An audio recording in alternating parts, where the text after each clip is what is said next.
this week, Representative Chaffetz from Utah felt that it was important to stand up for his peers in Congress and demand a $2,500 a month stipend for housing. He says it's just too difficult to afford a place to stay or live when we're in DC. So come on, do us a solid, give us a $2,500 a month stipend, which ends up being an additional $30,000 a year for every member of Congress.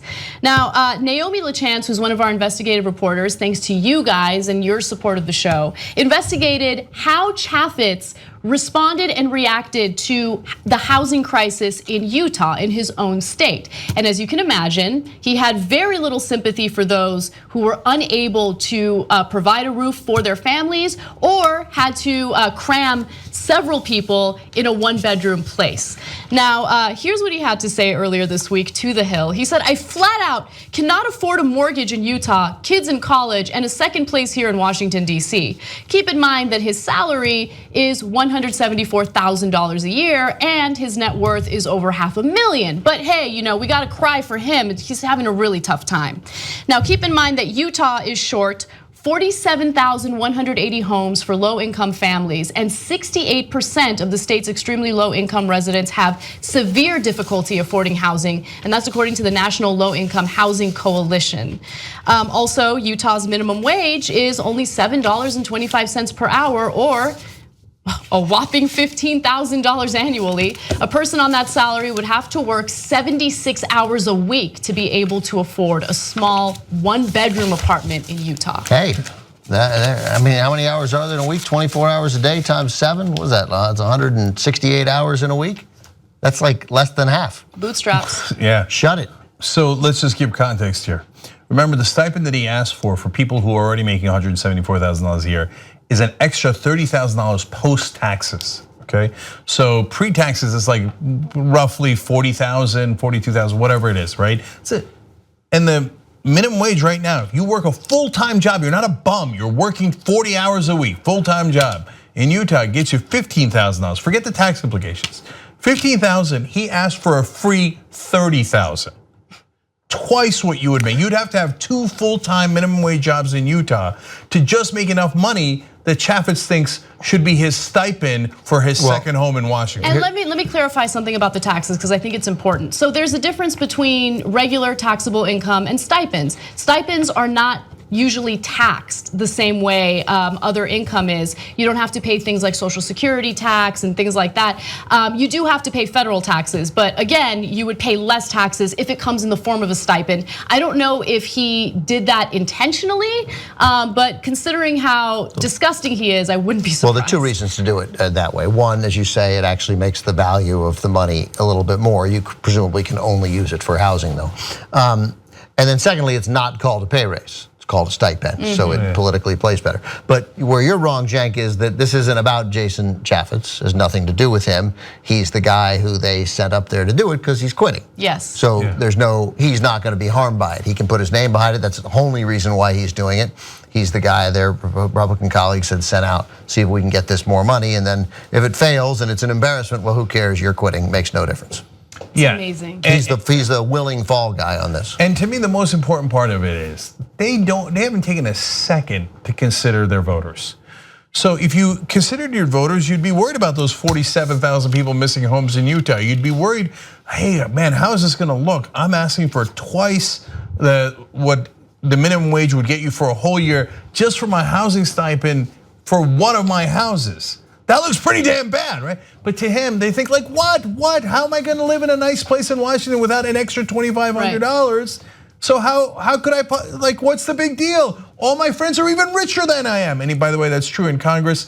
On average, they're millionaires. Yes. So Chaffetz is not among the richest. He's actually middle class for Congress at a net worth of $568,000. So to them, they're like, oh, please, this is nothing. Then why don't you care about your voters who have so much less? So, some of you might be saying, all right, well, the housing situation in Utah sucks, and he's a representative from Utah, but I mean, did he do anything to actively work against the people that he's supposed to be representing? Absolutely. So let's go to that. He co-sponsored national legislation to kill the Consumer Financial Protection Bureau, which regulates companies that provide services like credit cards or mortgages. He also touted legislation to kill the Affordable Housing Trust Fund, a pool of money by mortgage financiers to provide housing relief for low-income Americans. His argument was, oh, well, you know, I mean, Fannie Mae, Freddie Mac, like they're already hurting, so they're having a tough time. Let's not make it tougher for them. So, okay, he 4 years later also asked to cut it again. So it's not like he doesn't know about housing issues. He has worked to make sure you do not get more money for housing. He is actively, the first thing, he co-sponsored. He went out of his way to say, this is a bill where I would like for you to have less money on housing. But me, I'd like to get way more than what you would have gotten for free as a stipend, because that's how I roll. And so that you understand, he called poor people there in one of his statements when he was co-sponsoring the bill, a special interest group. He said, we shouldn't be giving into these special interest groups. They're so powerful, the poor, the people who need homes in Utah. They really run the country. It's not the Jews. It's poor Utahns. Poor Utes. Poor Utes. So bear in mind that the Consumer Financial Protection Board, which has been defanged already under Trump and was defanged by congressional interests tied to Wall Street money before it ever started, but was a success in that it got created, for the love of God. And he tries to shut it down, right? That's what you said, Anna, right? So he tries to shut that down. Is the same Congress, the same party that did everything it could to make it very easy for any company, corporation to file for bankruptcy, and then made it nearly impossible for any individual to file for bankruptcy, that made it possible for credit card companies to get bailed out and have all their financial needs met and solved and avoided, and then made it completely impossible through this board to protect consumers in the same boat. I mean, it is, to me, the Consumer Financial Protection Board and its history is the most egregious and glaring and identifiable example that we can come up with of the degree to which moneyed interest in Washington have the ear and then most importantly the vote and the pen of powerful people in Congress, and regular people don't. If you run up too much debt on a credit card and they raise the rates on you and they hammer and hammer and hammer,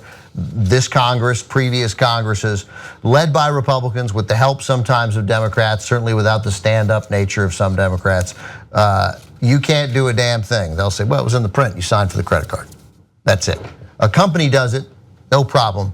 They're bailed out, they can declare bankruptcy, you can't. It's an outrage, every American should be outraged by it, and everybody ought to support the Consumer Financial Protection Board and give it fangs.